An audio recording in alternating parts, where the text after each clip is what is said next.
मोह था दुखमयी आपने की विजय, आपके ध्यान से कर्म का हो विक्षय।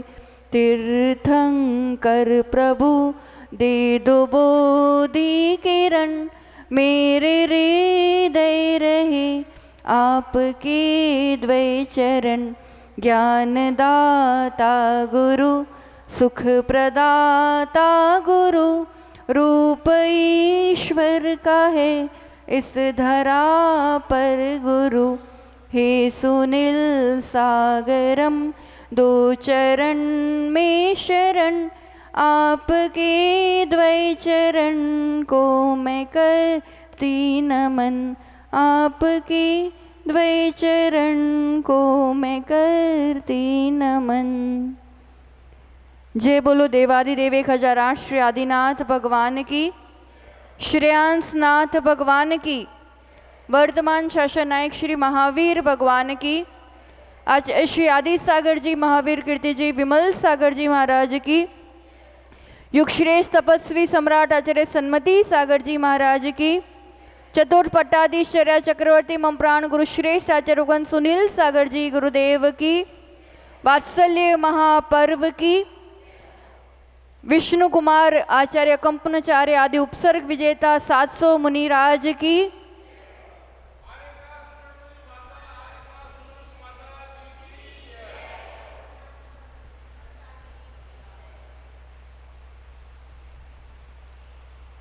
प्रातः काल की मंगल बेला है और श्रावक श्राविकाएं बड़े उत्साह के साथ अष्टद्रव्य को लेकर के, कोई कुछ लेकर के ऐसे नगर के बगीचे की ओर आगे बढ़ रहे हैं। इस आवाज को सुनकर के वहां के राजा भी आगे आकर के देखते हैं तो क्या बात है, आज सुबह सुबह इतने सारे लोग कहाँ बढ़े जा रहे हैं, कहाँ बढ़े जा रहे हैं। उज्जैन नगरी, जैनियों की नगरी की ये बात है, जहां राजा श्री वर्मा जाकर के पूछते हैं तो उनके मंत्रीगण आकर के बताते हैं कि राजन, इस नगर में बगीचे में बहुत सारे मुनिराजों का आगमन हुआ है। सभी श्रावक श्राविकाएं उनके दर्शन के लिए जा रहे हैं। अच्छा, राजा बहुत प्रसन्न होते तो हम भी जाएंगे दर्शनों को, तैयारी करो, अपन सब चलेंगे वहां पर। इधर नगर के उद्यान में महान आचार्य कंपनाचार्य और उनके 700 मुनिराज, कितने सारे शिष्य, सबको एक लगन थी कि मुझे दर्शन करने लेके जाना है। ध्यान रहे, जन्मों जन्मों का पुण्य होता है ना, तब जाकर के किसी व्रती, किसी त्यागी, किसी एक मुनिराज का दर्शन होता है। उसके लिए भी जन्मों के पुण्य चाहिए। आप वो दृश्य, वो सौभाग्य, वो पुण्य कभी इमेजिन कर सकते जहाँ एक साथ इतने सारे मुनिराज बैठे हो और हमें दर्शनों का लाभ मिले। यहाँ उद्यान में पूरा विशाल संघ बिराजा हुआ है और वहाँ आचार्य भगवान का अपना ज्ञान, अपनी विशुद्धि, और वो पूरे संघ को कह कर के रखते हैं कि देखिए, कोई भी दर्शन करने के लिए आए, आप मौन साधनारत रहना, आप कुछ किसी से बोलना नहीं, क्योंकि हो सकता है, ऐसी आशंका दिख रही है कि संघ पर कुछ उपसर्ग हो सकता है। सभी गुरु आज्ञा का पालन करते हुए यहाँ तो हजारों की भीड़ लग रही है। नगर के राजा स्वयं मंत्रियों के साथ दर्शन करने के लिए आ रहे हैं, पर सभी मुनिराज, सभी स्वयं आचार्य भगवान अत्यंत मौन और प्रशम मुद्रा में ध्यानस्थ बैठे हुए। आप दर्शन करने के लिए आओ और कोई ऐसे मौन मिल जाए तो आपको क्या लगेगा, बताओ, क्या सोचोगे? सब के मन अलग अलग, सबकी विचारधारा अलग अलग। राजा और कई श्रावक खूब खुश हो रहे, ओह कितना अद्भुत वेद विज्ञान है, कितना अद्भुत वैराग्य है, कितने शांत प्रशांत है, ये कैसा अपने में लीन तल्लीन होकर के बैठे हैं। कोई हो सकता है जिसको अपमान लगे, कोई कुछ सोच सकता है, कोई कुछ। मंत्रीगण राजा को उकसाने के लिए, और वो लोग थोड़े से धर्म विद्रोही होते हैं, थोड़े बहुत ज्यादा अहंकारी होते हैं, तो वो राजन को कहते हैं ये सब ढोंगी है, ढोंगी, सब मंदबुद्धि है, किसी को कुछ बोलना आता नहीं है, इसलिए ऐसे चुपचाप रहने का ढोंग कर रहे हैं। राजा को बात अच्छी नहीं लगी, पर उस समय कुछ बोलते नहीं हैं, सब दर्शन करके आगे बढ़ रहे हैं। और वहाँ सामने से एक मुनिराज आ रहे हैं, श्रुतसागर मुनिराज का नाम था। और वो राजन जो मुनिराज थे वो आहारचर्या से लौट रहे थे। उनको ये सब जो सुबह बताया गया था वो पता नहीं था कि आचार्य ने क्या आज्ञा दी है। वो यहाँ से आ रहे हैं और इधर ये जो मंत्रीगण, ऐसे उनको अपमान लग रहा था, ऐसे उनको खूब क्रोध आ रहा था। वो राजा को और उकसाने के लिए कहते, देखो ये मोटू बैल खा पी के आ रहा है। वो पूरा शब्द आता है, संस्कृत वाक्य आता है कि ये मोटू बैल कैसे छाछ पी करके या मट्ठा लेकर के आ रहा है। शब्दों अहंकार में हम किसके लिए कब क्या बोल देते हैं ना, पता नहीं चलता है। मुनि को भी कुछ नहीं समझते, साधु को भी कुछ नहीं समझते। ये जो 4 मंत्री थे, बलि, बृहस्पति, प्रहलाद और नमुची, ये 4 मंत्री नहीं है, ये हमारे भीतर की कषाय के एक चिन्ह है, कैसे कषाय काम करती है। श्रुत सागर जो मुनिराज थे, ये वचन सुन करके, और फिर तुम क्या जानो साधु क्या होते, और वो उन दोनों में, मंत्री और साधु में थोड़ा विवाद शुरू हो जाता है। यहाँ से मंत्री कुछ बोल रहे हैं, यहाँ से मुनिराज प्रमाण सहित उसका समाधान दे रहे हैं। ये बहस में जीत किसकी होगी? वाद विवाद में जीत किसकी होगी? मुनिराज की जीत होगी। उनके ज्ञान के सामने कौन टिक पाएगा? यहाँ श्रुतसागर मुनिराज गुरु के दर्शन के लिए आचार्य संघ में जा रहे हैं, और इधर उन मंत्रियों को इतना घोर अपमान लगता है कि अब इसका बदला कैसे ले। वो उस उधेड़बुन में है, या श्रुतसागर आचार्य अकंपनाचार्य के पास जाकर के पूरी बात बताते हैं। अत्यंत शिक्षाप्रद प्रसंग है ये इतिहास का। गुरु को आकर के सब बात बतानी, विनय पूर्वक बताना, ऐसा नहीं कि मैं जीत के आया, ये करके आया। ऐसा प्रसंग, ऐसी घटना रास्ते में बनी थी। आचार्य भगवान कहते हैं आपसे बहुत बड़ी गलती हो गई, और आपकी इस गलती के कारण पूरे संघ को उपसर्ग झेलना पड़ेगा। वो मुनिराज बहुत क्षमा याचना करते हैं, प्रायश्चित मांगते हैं। आचार्य भगवान क्या प्रायश्चित देते हैं? पूरे संघ का उपसर्ग निवारण के लिए, जिस स्थान पर तुमने ये बहस की थी, जिस स्थान पर विवाद हुआ था, जाओ वहां जाकर के खड़े हो जाओ, पूरी रात वहां पर तुम्हें कायोत्सर्ग मुद्रा में ध्यान करना है, यही तुम्हारा प्रायश्चित है। उस शिष्य ने कितना तर्क वितर्क किया होगा, उस शिष्य ने कितना अपना जस्टिफिकेशन दिया होगा, नहीं नहीं वो तो ऐसा बोले थे अपने लिए, उन्होंने ऐसा किया था इसलिए मैंने बोला। ऐसा कुछ किया था क्या? गुरु ने जो कह दिया, जो कह दिया, शिरोधार्य अक्षरशः वैसा का वैसा पालन करना। आज ऐसी शिष्यता भी बहुत दुर्लभ है, ऐसे गुरु तो दुर्लभ है ही, ऐसे सच्चे शिष्य और भक्त भी कि गुरु ने जो कह दिया उसमें कोई तर्क वितर्क नहीं, वैसा का वैसा पालन करना। वो उस स्थान पर जाकर के कायोत्सर्ग मुद्रा में खड़े हो जाते हैं। या मंत्रीगण तो उबले हुए हैं कि हमें बदला लेना है, रात्रि का इंतजार करते हैं, क्योंकि रात्रि में फिर कोई होता नहीं है। रात्रि में जाकर के हम पूरे संघ पर उपसर्ग करेंगे, हम सबको खत्म कर देंगे। और चारों मंत्री रात्रि के समय उस उद्यान की ओर आगे बढ़ते हैं।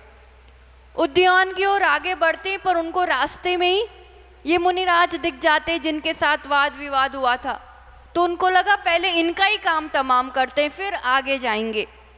सभी मंत्री तलवार निकाल लेते हैं और उस मुनिराज को खत्म करने के लिए जैसे ही हाथ उठाते हैं कि वहाँ के जो नगर देवता होते हैं, जो रक्षक देवता होते हैं, वो उन चारों मंत्री को किलित कर देते। मतलब वो जिस पोजीशन में है उसी पोजीशन में स्टैच्यू हो जाते। सुबह होते ही, प्रातःकाल होते सब दर्शन के लिए आ रहे हैं। सबको ये दृश्य दिखाई दे रहा है कि यहाँ मुनिराज ध्यान कर रहे हैं और चारों मंत्री ने उन पर तलवार उठाई हुई है। राजा तक ये बात पहुँचती है। सारे प्रजाजन, राजा सब मिल करके उनके लिए नगर से बाहर निकालने का आदेश दे देते हैं कि ये देशद्रोही है, ये धर्म के विद्रोही है मुनिराज का। पर बाकी सब मुनिराज की रक्षा हो जाती है, इन मुनिराज की भी रक्षा हो जाती है और यह सब मंत्रीगणों को बाहर निकाल दिया जाता है। ये तो उज्जैन नगरी की घटना है।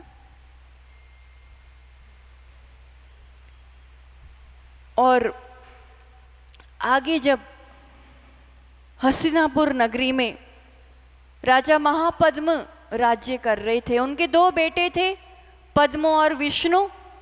महापद्म दीक्षा ग्रहण करते हैं, उनके साथ उनके पुत्र विष्णु कुमार भी दीक्षा ग्रहण करते हैं और पूरा राज्य पद्म को सौंप दिया जाता है। पद्म राजा भी अपने हिसाब से संभालते हैं, पर उनको अपने जो पड़ोसी जो राज्य करने वाले होते हैं सीबल राजा से, उनके सामने मतलब वो नहीं टिक पाते और वो बहुत ज़्यादा उनको परेशान कर रहे होते हैं। योग संयोग ये चारों मंत्री हस्तिनापुर पहुंचते हैं और राजा पद्म के लिए मदद करते हैं और उस शत्रु के सामने विजय प्राप्त करवा देते हैं। ये राजा इतना प्रसन्न हो, इतने दिनों से जो मैं विकल्प में था, जो मैं तनाव में था, और आपने मेरे लिए विजय प्राप्त कराई है। आप जो चाहे वो मेरे लिए, आप अपने लिए मांग सकते हैं। राजा हो, शेठ हो, प्रधान हो, आप जहाँ जहाँ भी, अपने घर के तो सभी राजा हैं, इन बात का ध्यान देना चाहिए कि कभी भी भावुकता में अति प्रसन्न होकर के इस टाइप के कुछ भी वरदान या जो चाहे मांग लो, बिना सोचे समझे कार्य नहीं करना चाहिए। अब वो जो मंत्री होते हैं चारों, वो कहते हैं हम समय आने पर मांग लेंगे आपको, हमको जो चाहिए वो। उस समय तो बात समाप्त हो जाती है। या कुछ समय बाद ये पूरा जो संघ था, कंपनाचारी और 700 मुनिराज, उज्जैन नगरी से विहार करते करते हस्तिनापुर नगरी पहुंचते हैं। मंत्रियों तक बात पहुंचती है कि वो ही महाराज जी आए हैं जिनने हमारे साथ वैसा किया था। अब वो वैर भाव याद आता है और फिर यहाँ वरदान याद आता है कि हमें तो वर मिला हुआ है, हम जो चाहें कर सकते। वो राजा पद्म के पास जाकर के वरदान मांगते हैं कि हमें 7 दिन के लिए आपका राज्य चाहिए, हम राज्य अपने हिसाब से चलाएंगे, हमें जैसा चलाना होगा 7 दिन के लिए। और राजा पद्म को बंदी बना दिया जाता है, उनकी कुछ नहीं चलेगी अब। और वो 7 दिन के अंदर वो पूरा ऐसा माहौल बनाते हैं जिस उद्यान में मुनिराज और आचार्य भगवान ठहरे हुए होते हैं। चारों तरफ से पूरी बाउंड्री बना दी जाती है, पूरा अग्नि जला दी जाती है और लकड़ी और मांस और क्या क्या डाला जाता है और पूरी आग फैला दी जाती है। सत्ता मिलने पर कौन कैसा सदुपयोग करता है या दुरुपयोग करता है। इसलिए कहा गया है ना शांति पाठ में भी और मेरी भावना में भी कि राजा कैसा होना चाहिए, धर्मनिष्ठ होकर राजा भी न्याय प्रजा का किया सक। जो सत्ता पर है वो धर्मनिष्ठ हो, वो सद्भावना वाला हो, ये बहुत जरूरी है। शासन प्रशासन में अपने जैनी भी हो। आचार्य भगवान बहुत बार कहते हैं और बहुत उनकी भावना रहती है, नेक इंसान हो, सात्विक इंसान हो, शाकाहारी हो। मुनियों के पास भी अपन दर्शनों को कई बार दिगंबर मुनिराजों के पास, आचार्यों के पास, शासन प्रशासन को लाते हैं दर्शन करने के लिए। क्या जरूरी है उनको लाना? कोई उनके आने से मुनिराजों का स्टेटस बढ़ जाता है क्या? क्यों लाया जाता है उनको शरण में? प्रमोद जी, क्यों लाया जाता है? लाते हैं ना अपन बड़े बड़े नेताओं को मुनिराज के दर्शन करने के लिए, क्यों लाते हैं? उससे अपना स्टेटस है। बड़े बड़े पदाधिकारी, धनवान, राजा महाराजा भी चारित्र को नतमस्तक होते हैं, चारित्र की महिमा होती है। तो उनको लाने का मेन प्रयोजन यही होते हैं कि वो दिगंबर साधु से, श्रमण परंपरा से जिन धर्म की महिमा उनके मन में भी आए, तो शासन प्रशासन भी उनकी रक्षा सुरक्षा और धर्म के अनुयायी बने, उनके जीवन में भी सात्विकता आए। अब यहाँ पर तो उपद्रव, उपसर्ग, अब वो दृश्य, वो वेदना, चारों तरफ अग्नि है, आप बीच में बैठे हुए हो, किस तरह का अनुभव रहा होगा उन मुनिराजों का। पर अत्यंत समता भाव से उस उपसर्ग में वो संलेखना लेकर के कि जब तक उपसर्ग निवारण नहीं होगा हम सब कुछ त्याग करके, वो तो समता भाव से बैठे हुए हैं।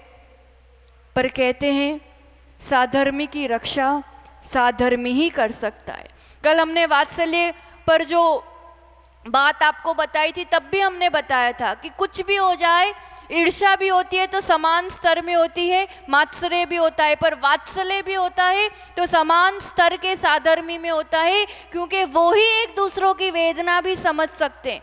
श्रावक खूब दुखी हो जाएगा, ओ ऐसा हो रहा है, वो ऐसा हो रहा है, पर वो इतना कर नहीं पाएगा, वो इतना सक्षम नहीं हो पाए। यहाँ मिथिला नगरी में एक आचार्य, जो रात्रि का समय है और वो एक श्रवण तारे का कंपन देख करके उनके अवधि ज्ञान से वो ऐसा पता करते हैं कि ओह इतना घोर उपसर्ग हो रहा है हस्तिनापुर में। रात्रि का समय था, मुनिराजों का मौन रहता है, पर उनके मुख से ओह इतनी करहा निकल जाती है। तो साथ में जो शुल्लक जी थे वो पूछते हैं, महाराज जी क्या बात हो गई, आपने ऐसा क्यों आवाज निकाली? तो फिर वो बताते हैं कि हस्तिनापुर में ऐसा घोर उपसर्ग हो रहा है, कुछ तो हमें करना होगा, हम यहाँ बैठे बैठे क्या करें, कैसे करें? तो शुल्लक जी कहते हैं कि अपने मुनिराज, जो विष्णु कुमार मुनिराज हैं, उनको विक्रिया रिद्धि है, वो चाहे तो कुछ इसमें कर सकते हैं। वो मुनिराज दूर पहाड़ी पे ध्यानस्थ थे, उनको नहीं पता है कि उनके पास ऐसी रिद्धि है। वो तो तप साधना कर रहे हैं, मांग करके, चाह करके वृद्धियां नहीं मिलती हैं। विशुद्धि से, साधना से अपने आप आपकी आत्मशक्ति जागृत होती है। उन विष्णु कुमार मुनिराज को बताया जाता है, शुल्लक जी वहां पहुंचते हैं कि आपके पास ऐसी रिद्धि है, वो ऐसा हाथ करके देखते हैं, वो पूरा सुमेरु तक पहुंच जाता है। ओ अब वो पूरी घटना सुनाते और जल्द से जल्द आपको कुछ करना होगा, उपसर्ग निवारण करना होगा। मैं क्यों जाऊं, मैं तो ध्यान में बैठा हुआ था, होना होगा, ठीक हो जाएगा, अपन आशीर्वाद दे देते हैं, ऐसा नहीं सोचा।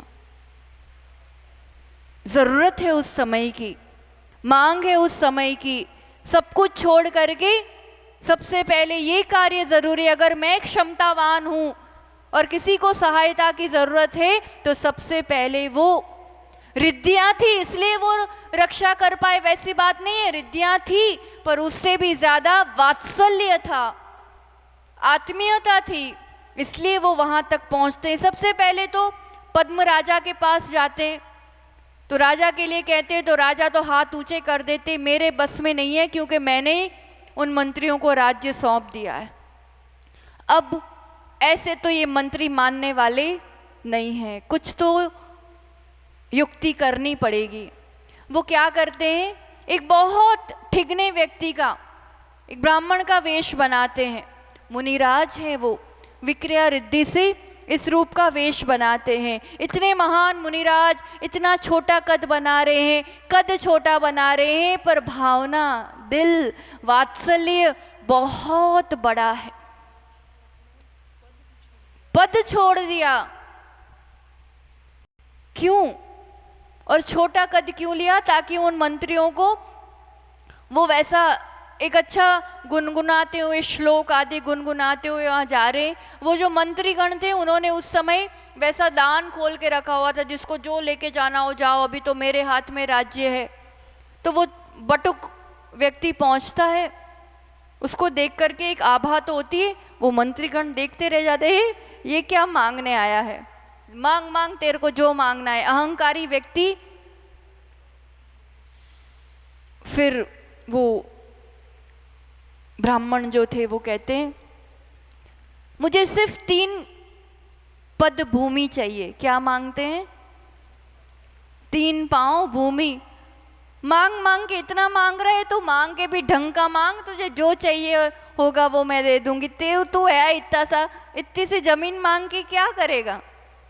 फिर भी वो कहते नहीं नहीं, बस मुझे 3 पद जमीन चाहिए। और फिर जो अपना विक्रिया होती है, पहला पांव पूरा सुमेरु पर, दूसरा पांव मानुषोत्तर पर्वत यानी पूरा 2.5 द्वीप, सब पूरा एरिया घेर लिया। अब तीसरा पांव, यहाँ तो मंत्रियों की हालत खस्ता हो गई कि ये तो क्या हो गया, अब क्या होगा। तीसरा पांव उन मंत्रियों पर रखने जाता है, हाथ जोड़ के क्षमा मांगने रखते हैं। क्या करना बताओ, आप बताओ क्या करना है। वो कहते हैं पहले ये उपसर्ग दूर करो। सब मिलकर के मुनिराजों का उपसर्ग दूर करते हैं, पर फिर भी इतने समय की अग्नि की वेदना, शरीर भी काफी जल चुका होता है, अंदर तक धुआं पहुंच चुका होता है। इतने दिन तक ये जो वेदना सहन की है, आप इमेजिन नहीं कर सकते क्या वो स्थिति रही होगी। हस्तिनापुर नगरी पर ये जो उपसर्ग और ये जो घटना घटी, और उपसर्ग निवारण के बाद ये जो पूरा प्रसंग हुआ, ये आज की तिथि थी, श्रावण शुक्ल पूर्णिमा। और फिर सबसे पहले आहारचर्या जरूरी है। घर घर पड़गाहन होता है। आज तो एक भी घर वहां नहीं बचा है। सोचो उस समय कितनी बड़ी समाज रही होगी अपनी। शांतिनाथ, कुंथुनाथ, अरनाथ भगवान के जहाँ 4-4 कल्याणक हुए हैं, जहाँ ये सब इतनी बड़ी बड़ी घटनाएं हुई हैं, कितनी समाज रही होगी उस समय।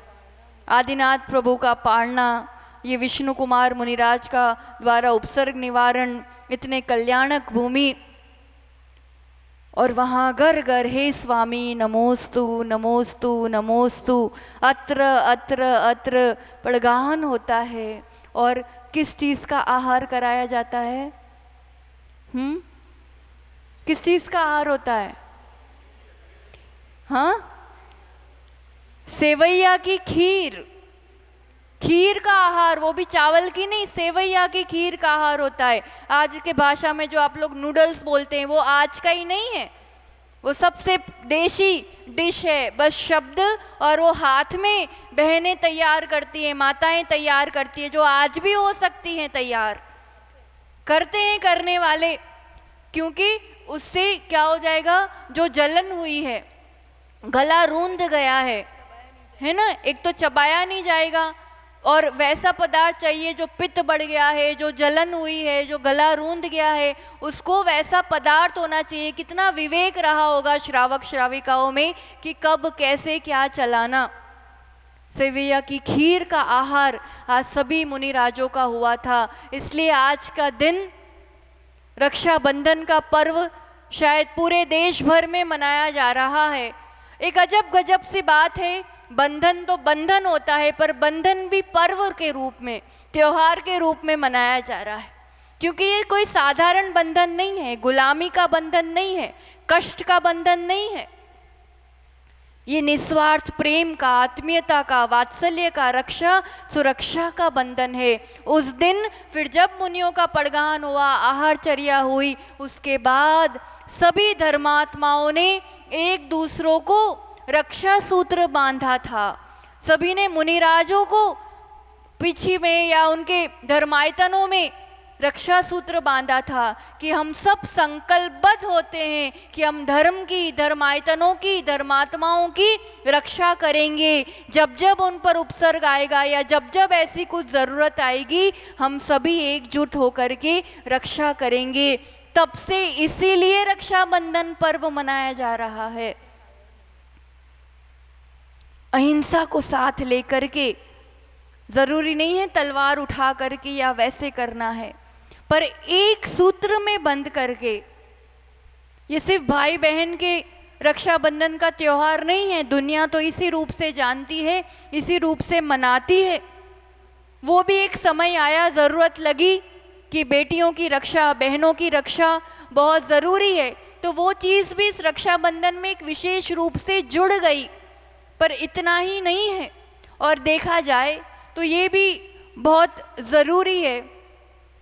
जहाँ द्रौपदी के चिरहरण की रक्षा हुई, जहाँ सीता के शील की रक्षा हुई, जहाँ प्रत्येक पुरुष एक स्त्री को बहन की दृष्टि से देखता है, और आज बहन पुत्री माता की दृष्टि से देखता है। और आज कैसे कैसे प्रसंग पहले भी बनते थे, आज भी जो आजकल इतना मीडिया पे चल रहा है, सभी लोग जानते ही हैं कैसे प्रसंग कलकत्ता में भी हुआ है। पर 4 दिन, 10 दिन, 1 महीना मीडिया पे रहेगा, घटनाएं हो जाने के बाद शासन प्रशासन भी जागती है, मीडिया भी हल्ला मचाती है, पर जिन पर बीत चुकी उनका क्या।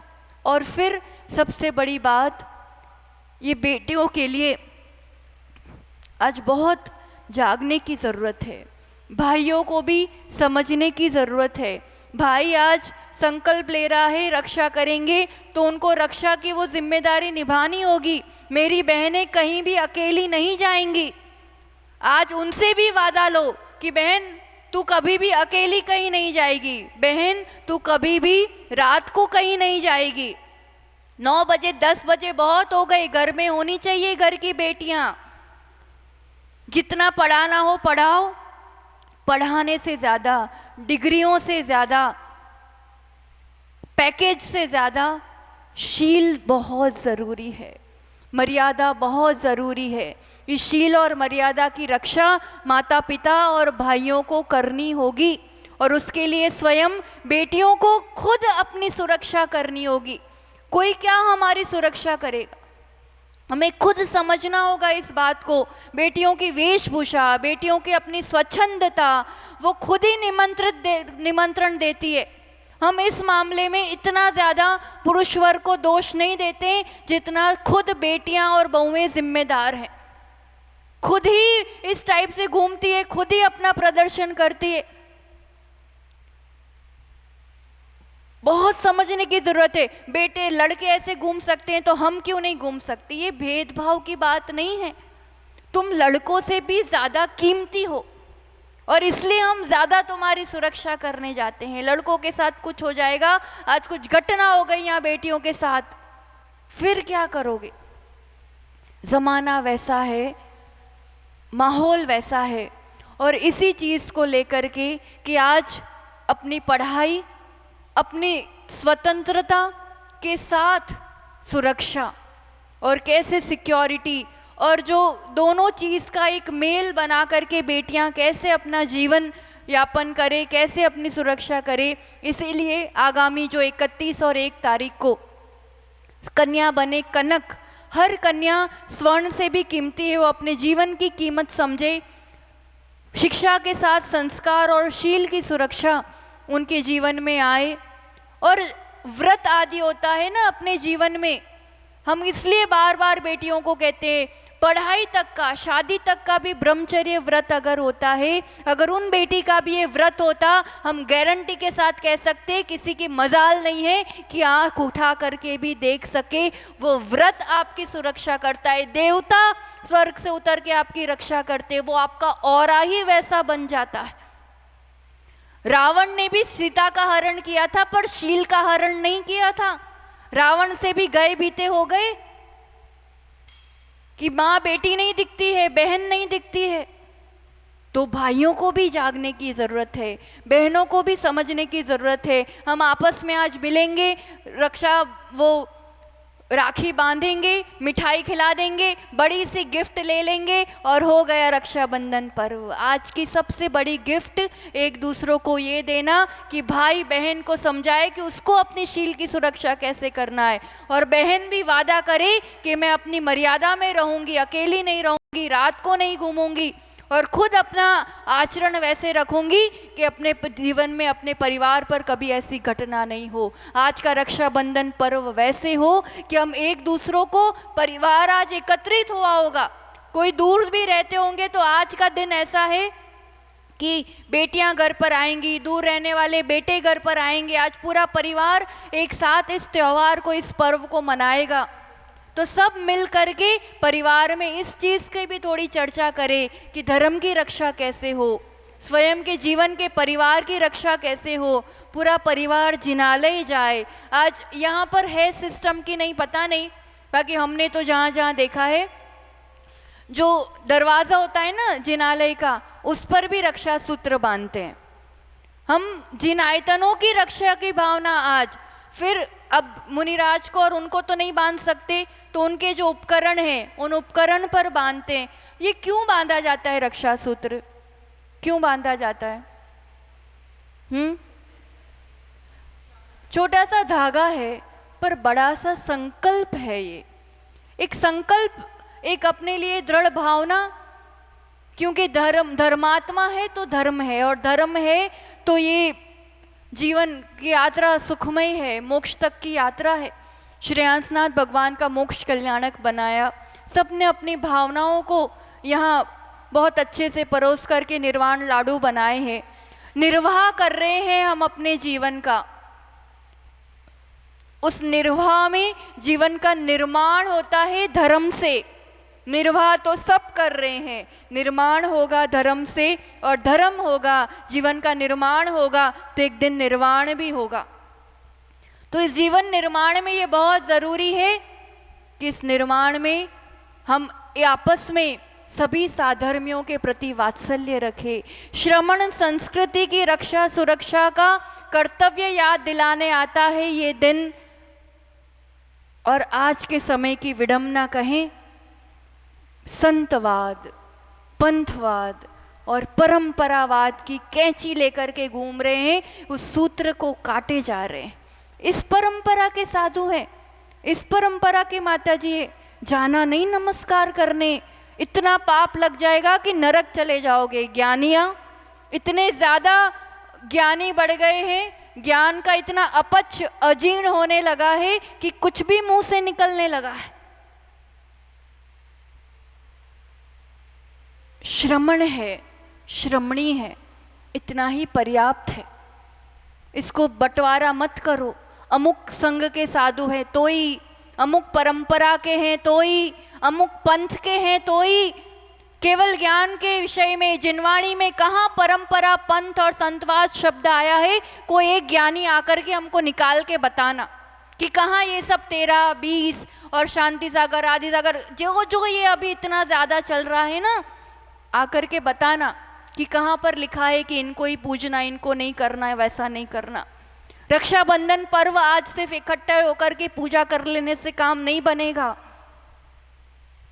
इस चीज को हटाना होगा। कोई भी साधु हो, जैसा भी हो, मेरे पास है, अगर उन पे आहार विहार की बात हो, हम तत्पर हैं सेवा के लिए। उनको कुछ वैसी ज़रूरत हो साधना के अनुकूल, तो हम तैयार हैं, हम खड़े हैं। मेरे साधर्मी पर कोई दिक्कत आ रही है, उनको कुछ घर में वैसी घटना बन गई, उनके लिए कोई आर्थिक रूप से, सामाजिक रूप से कुछ भी दिक्कत आ रही है, हम खड़े हैं। कितने कितने परिवार ऐसे हैं जिनको अन्य धर्म स्वीकार करना पड़ता है, दूसरी जगह जाना पड़ता है, क्योंकि हम तैयार नहीं हैं। हम अपनी मान कशाई के लिए तो लाखों की बोली ले लेंगे, करोड़ों की बोली ले लेंगे, मेरे पड़ोसी को 1000 की ज़रूरत है, वो नहीं दिखाई देता है। उस सूत्र से बंधने की ज़रूरत है आज हमें। अहंकार का जहर, हम एक दूसरों को क्या मिठाई खिलाएं? हम अपने तीर्थों पर ही आराम से जाकर के उस विशुद्धि और आनंद को भोगने के आज योग्य नहीं रहे हैं। कारण खंड खंड खंड हो चुका है समाज। हम अपने शाश्वत तीर्थों की रक्षा नहीं कर पा रहे, उसको नहीं बचा पा रहे, जो हमारी अपनी चीज़ है। इसलिए चेतन तीर्थ हो, अचेतन तीर्थ हो, हमारी बेटियों की रक्षा करनी है, अन्य धर्मों में पलायन हो रही है वो। हमें अचेतन तीर्थों की रक्षा करनी है जहाँ तीर्थंकरों ने कल्याणक मनाए जाते हैं। हमें साधर्मियों की रक्षा करनी है, धर्म धर्मात्मा। इसलिए बीच में ये जो भी वाद आ जाते हैं ना, जो भी दीवाल आ जाती है, जो वाल आ जाते हैं, खंडेलवाल, पोरवाल, अग्रवाल, जो भी वाल, ये सब वॉल हट जाएंगी ना, तो फिर आराम से पूरा जैन समाज एक हॉल में बैठ करके धर्म और धर्म की रक्षा, धर्मात्मा की रक्षा कर पाएगा। 9 अपने आप में अखंड अंक है, शाश्वत अंक है, और 9 के बीच में पर फिर माइनस आ जाए ना तो सब 0 हो जाता है। 9 - 9 क्या हो जाएगा? 9 + 9 भी कर लो तो 18 हो जाएगा। हम कहेंगे 9 × 9 भी करो तो 81 होगा, पर बीच में ये कुछ भी मत रखो। एक 9 के पास दूसरा 9 रख लो, कितना हो जाएगा? 99। सबसे ज्यादा कीमत बढ़ जाती है, अपनी वैल्यू बढ़ जाती है। बीच में जितना भी अहम का जहर और जो वाद विवाद पंथवाद लगा के रखा, ये सब मिट जाएगा।